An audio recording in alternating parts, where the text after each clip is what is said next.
Summa inna muharabatahu wa qahrahu. Kemudian sungguhnya memerangi syaitan dan memaksa syaitan.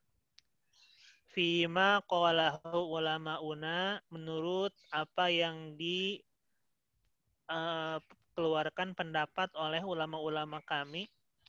Radhiyallahu anhum, semoga Allah meridhai mereka. Salah satu asya'a itu ada 3 perkara.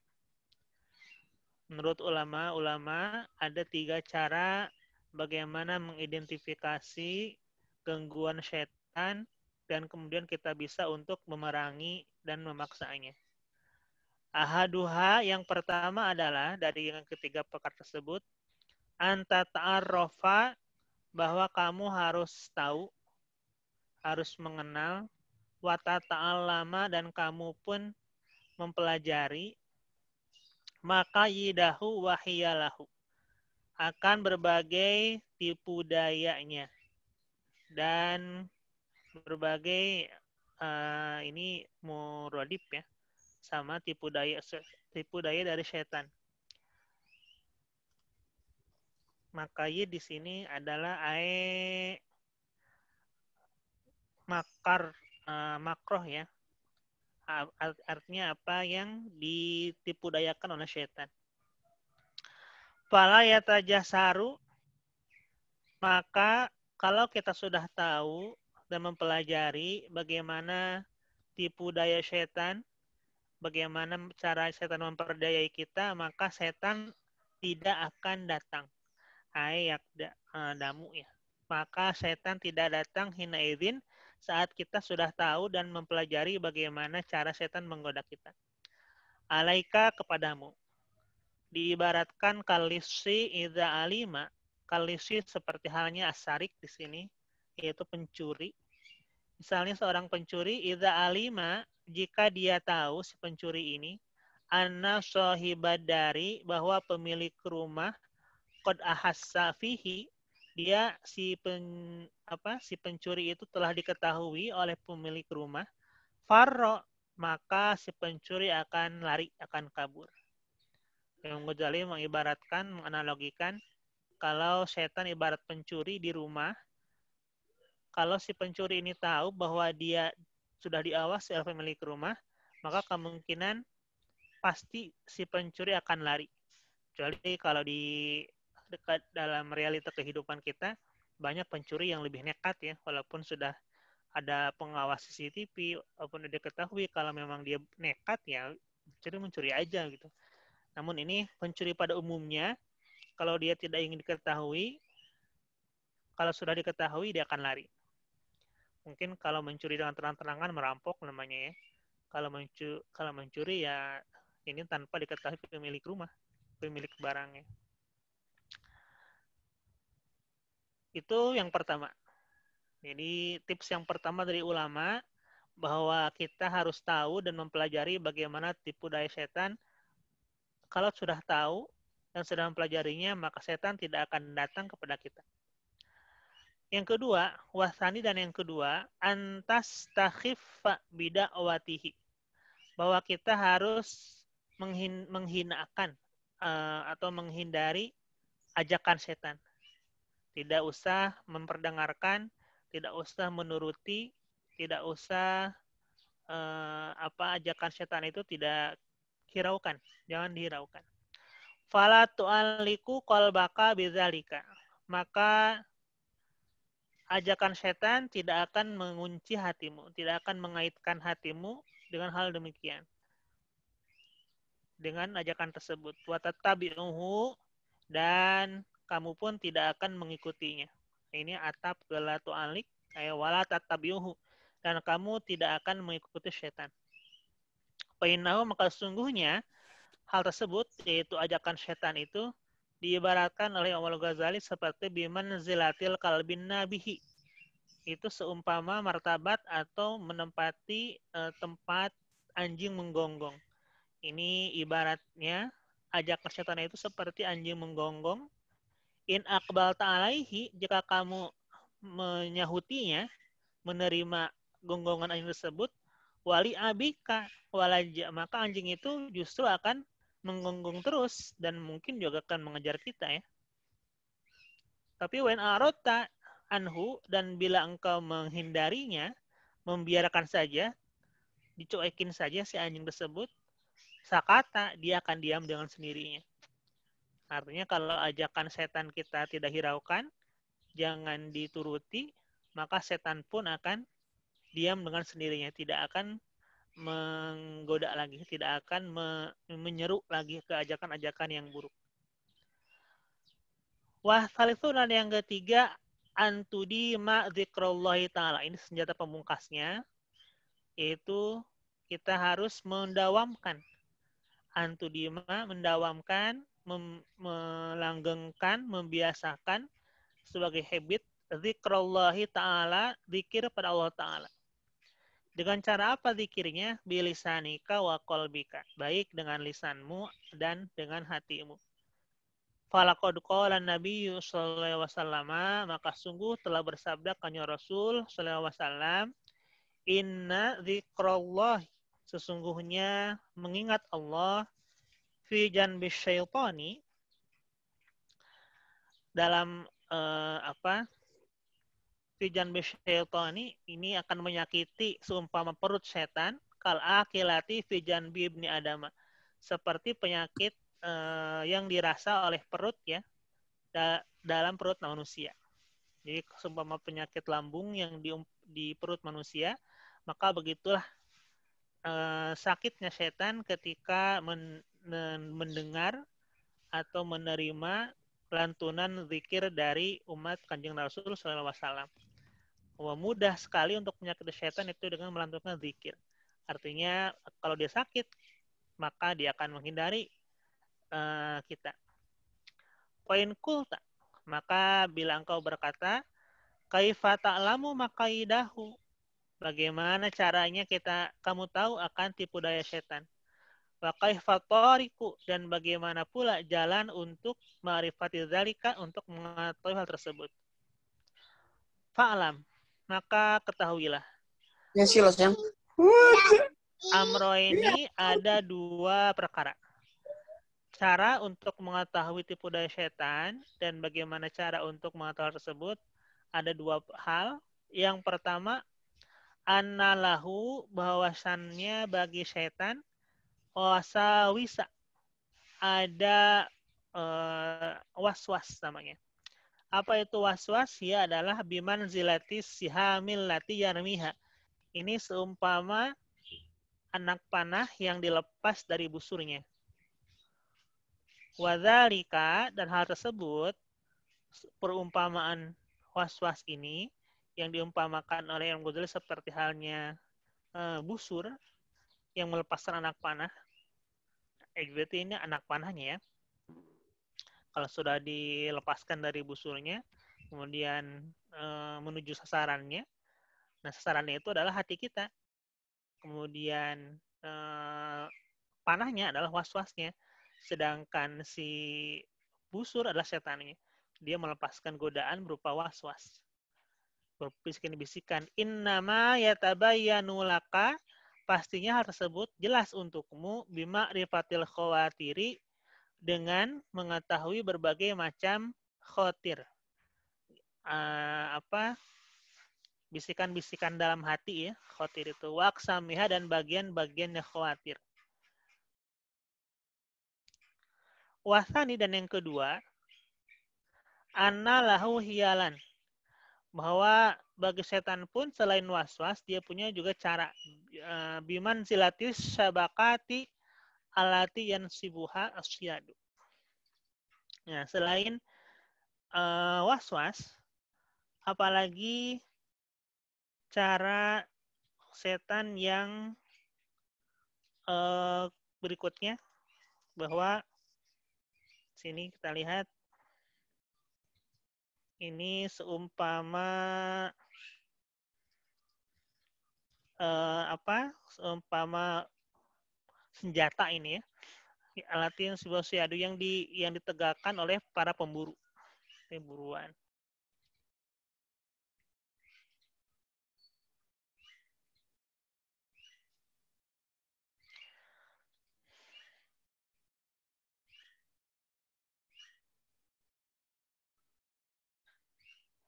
Siakul kalam. Wadzalika, dan hal tersebut yatabayanu laka bimarifatil maqaidi, akan jelas untukmu dengan mengetahui berbagai tipu dayanya dan berbagai tujuan-tujuannya serta jalan-jalan maqaid, jalan-jalan tipu daya tersebut. Wa qad dzakara, dan sungguh telah menuturkan ulama-ulama kami abwaban, akan berbagai bab fil khawatiri, mengenai bisikan-bisikan, mengenai khawatir-khawatir. Wa qad shannafna kitaban, dan sungguh kami sebetulnya telah menyusun satu kitab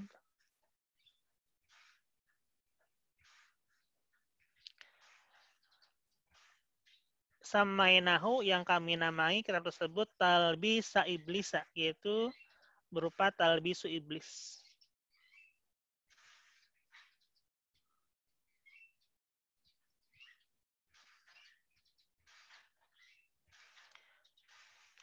Wa kitabuna hadza, dan kitab kami yang ini layah tamilul iksaro, tidak mencakup kebanyakannya.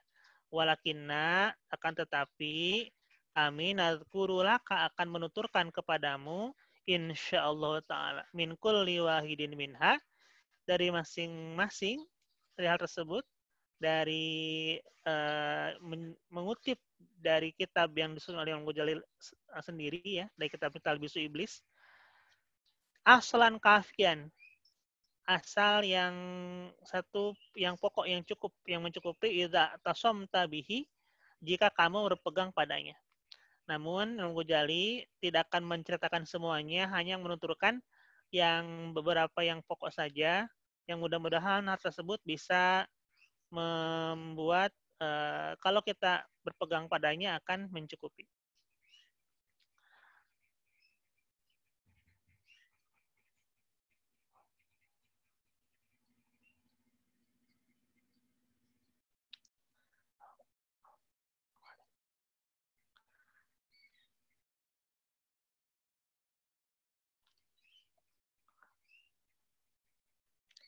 Manakah hal tersebut? Kita tadi, ya.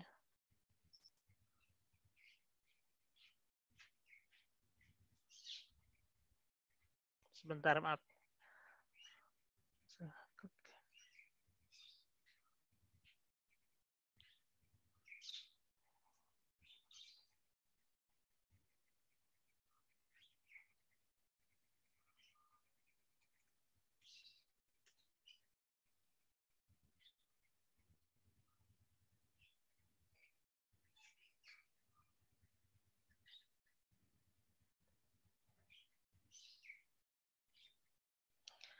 Fa'amma asul khawatiri, maka sungguhnya asal dari berbagai bisikan itu, fa'lam, maka ketahuilah anallaha ta'ala, sungguhnya Allah ta'ala wakala biqalbi ibni Adam malakan, bahwa Allah telah mewakilkan, menitipkan pada hati manusia itu malaikat, yad'uhu ilal khairi, yang mengajak kepada kebaikan. Yuqalu lahu al-mulhimu, yang dinamai sebagai malaikat mulhim. Wali dawatihi, dan untuk ajakannya ilhamun, sebut ilham. Wasallata fi muqabalatihi syaitanan, dan untuk mengimbangi atau menguasai dalam melawannya, ya, melawan ini malaikat mulhim, ada setan. Yad'ul abda ila syarri, setan ini mengajak hamba untuk berbuat keburukan. Yuqalu lahu waswasun, yang dinamai sebagai setan waswas. Waridawatihi waswasatun, ajakannya disebut waswasah. Dalam hati kita Allah telah menitipkan, Allah telah memberi dua ajakan ilham, ajakan waswas. Ilham ini ajakan kebaikan, bersumber dari malaikat mulhim, sedangkan waswas ajakan keburukan, bersumber dari setan. Wal mulhimu la yada'u illa ilal khairi, maka malaikat mulhim tidak akan mengajak kecuali hanya kepada kebaikan. Wal waswasu, sedangkan waswas La yad'u illa syarri, kecuali kepada keburukan. Fi qouli aksari ulama'ina, berdasarkan pendapat mayoritas ulama kami. Bahwa bisikan dalam hati ini ada dua jenis, dua kategori, yaitu ilham dan waswas. Ilham dari malaikat mulhim, waswas ini dari atau waswasah ini ya. Ilham ini kebalikannya waswasah, sedangkan malaikat yang mengajak kepada kebaikan disebut mulhim, setan yang mengajak kepada waswasah, yang membisikkan waswas disebut setan waswas. Di waswas ini nama setan ya. Ajakannya disebut waswasah. Kalau malaikat yang membisikkan dalam hati berbuat kebaikan namanya malaikat mulhim, ajakannya disebut ilham. Bagaimana misalnya kita dalam hati ada ide untuk selalu berbuat kebaikan, ada keinginan berbuat baik, itu disebut ilham. Kalau dalam hati ada keinginan untuk berbuat sekecil apapun keburukan, itu datangnya dari setan waswas. Waqad hukiya, dan sungguh telah dihikayatkan an syekhina rahimahullah ta'ala, dari guru kami, semoga Allah merahmati beliau, anna syaitana, sungguhnya setan, rubbama yada'u ilal khairi, ketika setan ini mengajak kepada kebaikan, sesungguhnya dia itu waqastu, tujuannya, fidzalika, ketika setan mengajak kebaikan, itu asyarro, ujung-ujungnya keburukan, dosa juga. Apa contohnya? Bi'ayad uwahu ilal mafduli, misalnya dengan setan itu mengajak kepada hal yang afdol, yang diutamakan, misalnya hal-hal yang disunatkan, hal-hal kebaikan-kebaikan yang melebihi dari kebiasaan orang awam, misalnya ya, yang orang awam hanya orang biasa, misalnya hanya sholat fardu 5 waktu, kita misalnya ada keinginan untuk dilebihkan dengan sholat sunatnya. Yang orang lain biasa sholat rawatib, kita ditambahkan dengan duha tahajudnya. Orang lain hanya duha tahajud, kita ditambahkan dengan witirnya. Orang lain hanya duha tahajud witir, kita ditambahkan dengan hajatnya, dan seterusnya. Mafdul, dilebihkan dari yang lain. Ada motivasi untuk berbuat baik, ini misalnya ajakan ini, tapi tujuannya liyamna'ahu anil fadili. Hanya setan ini pintar. Walaupun dia memotivasi hamba untuk berbuat kebaikan, tujuannya agar dia terhalang, tercegah dari fadilah tersebut. Justru ketika hamba itu berbuat baik, maka motivasi si setan ini agar kebaikan atau pahala yang ingin dicapai nggak dapat. Misalnya apakah itu dengan ujub, apakah dengan ria, apakah ikhlas. Misalnya dia malam hari bangun untuk sholat malam. Ini tapi di keesokan harinya dicerita kepada teman-temannya, dicerita kepada sahabatnya dan sebagainya. Dengan ada sedikit terselip kebanggaan diri misalnya ya. Nah ini jadi pahalanya hilang. Atau motivasi dia untuk bersedekah, untuk beribadah, atau motivasi dia untuk berceramah atau dan berbuat kebaikan lainnya. Namun ujung-ujungnya terselip rasa ketidakikhlasan dan sebagainya. Ini bisikan setan. Memotivasi hamba untuk berbuat baik, namun ujungnya mencegah dia untuk mendapatkan fadilah dari kebaikan yang dia lakukan. Awad uwahu ilal khairin, atau setan ini mengajak kepada kebaikan. Liyujurrohu ila dzanbin azimin. Tapi tujuannya diarahkan kepada dosa yang lebih besar justru. La yahfi khairuhu bidzalika syarri. Yang kebaikannya tidak mengimbangi akan keburukan tersebut. Misalnya min ujbin al ghairihi, dari contohnya ujub atau sejenisnya. Dosa yang diberikan azim. Kenapa dosa yang azim? Karena kalau kategori ujub ria ini kan termasuk syirik khofi ya. Menyekutukan Allah tapi menyekutukan dalam kategori khofi.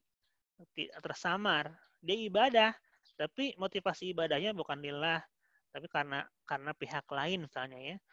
Nah ini motivasi berbuat baiknya bagus. Hanya ketika sudah ujub dan sebagainya ini pahalanya kan hilang dan sebagainya ya. Malah mungkin kategorinya sebagai syirik. Ada keterangan yang menyebutkan di Minausaniyah kalau tidak salah ya. Tarkul amal li ajlin nas riaun wal amalu bihi syirkun, bahwa meninggalkan berbuat perbuatan dengan tujuan untuk menghindari pujian orang lain, itu kategorinya termasuk syirik juga. Misalnya ketika hendak berjalan ke musola, memakai pakaian bagus tanya di rumah, memakai sorban, terus dia bilang enggak, jadi enggak pakai sorban, nanti takut ada yang muji misalnya, sorban ditinggal, jalanlah dia ke musola. Nah, meninggalkan ketidak memakai sorban itu karena takut dipuji, itu pun termasuk kategori syirik, kategori syirik ya.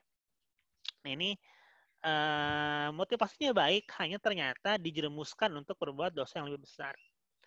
Fahadhani, maka dua hal ini, yaitu ajakan untuk berbuat mafdul, hal-hal yang utama, yang dilebihkan, saat tadi fadilah-fadilah ya, berbuat hal-hal sunat, hal-hal fadilah, kemudian berbuat kebaikan.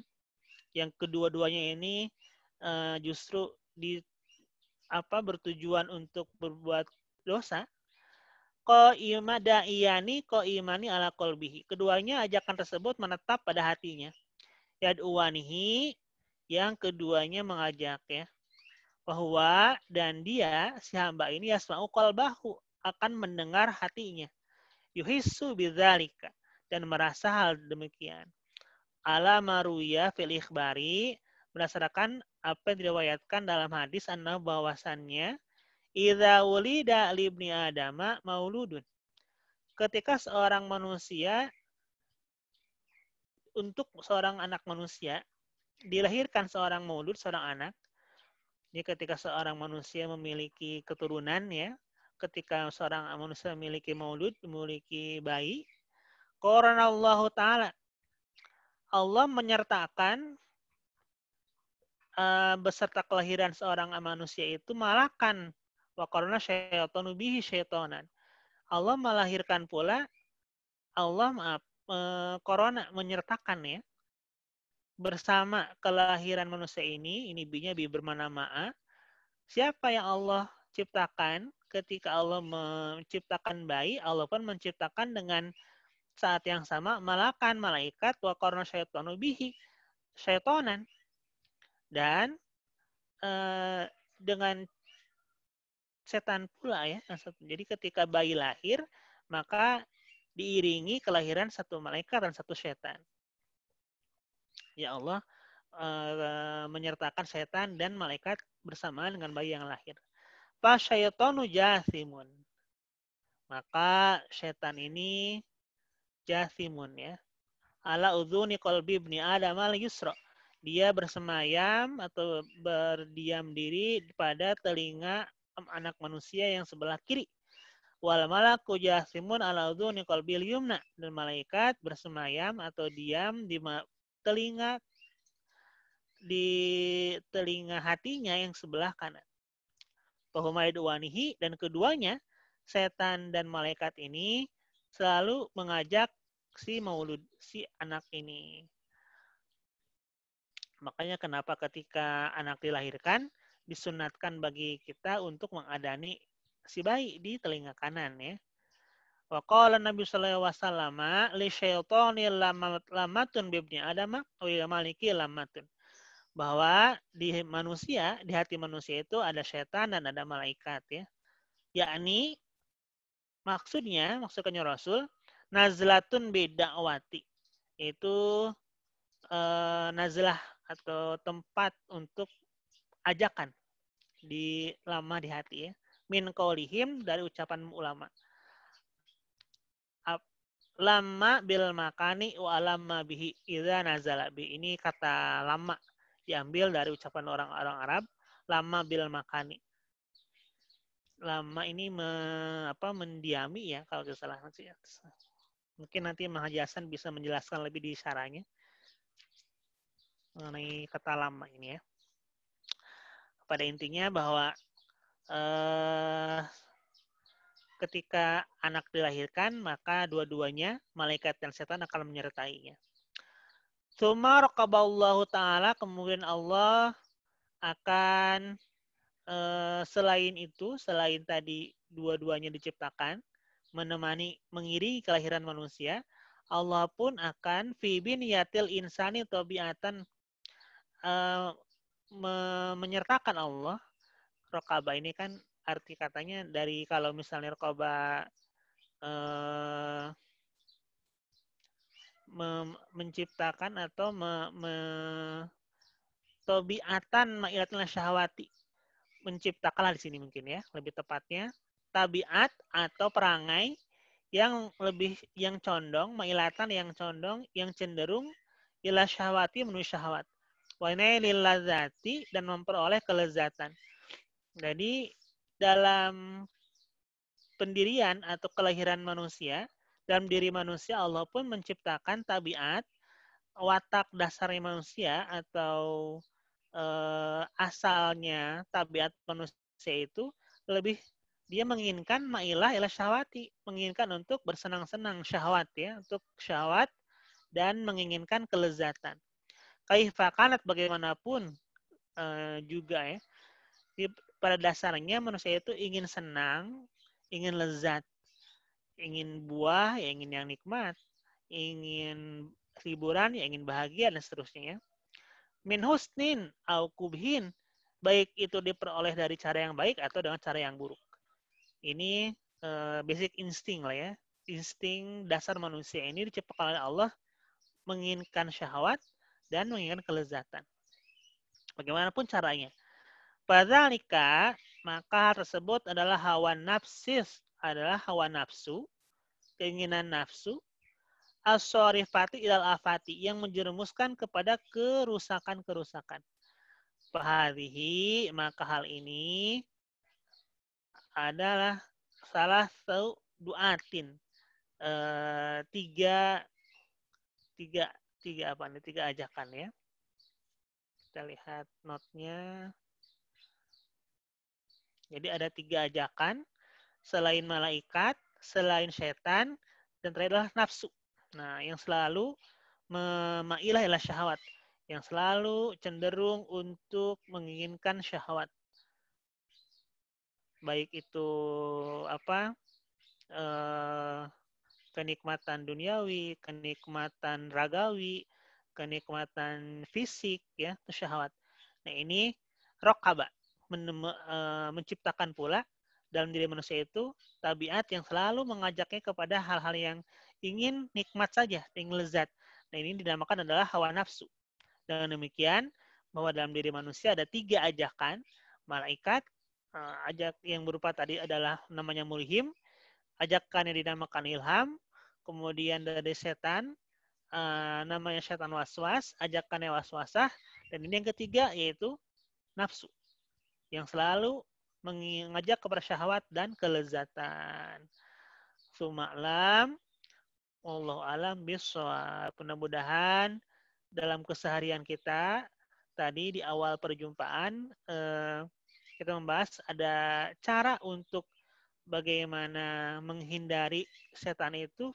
Yang pertama adalah kita harus tahu dulu, harus mengenal dulu bagaimana tipu dayanya dan perangai setan. Kalau sudah tahu, maka ibarat Imam Al-Ghazali mengibaratkan pencuri yang kalau sudah ketahuan, maka dia tidak akan jadi mencurinya.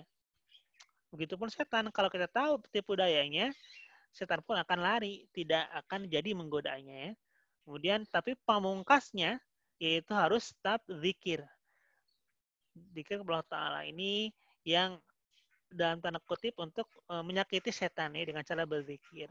Kemudian dalam hal godaan, dalam hal bisikan, khotir, ada 3 macam bisikan, yaitu dari setan, dari malaikat, dan dari hawa nafsu. Malaikat selalu mengajak kepada kebaikan.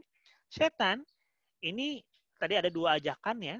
Bisa pula dia langsung mengajak keburukan atau dibelokkan dulu, mengajak dia kepada kebaikan, hal-hal yang sunat atau hal yang baik, namun ujung-ujungnya dijerumuskan kepada hal yang buruk, hal yang dosa.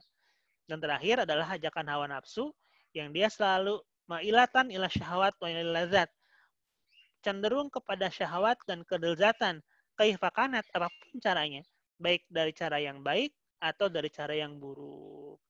Allah alam bisawab. Wassalamualaikum warahmatullahi wabarakatuh.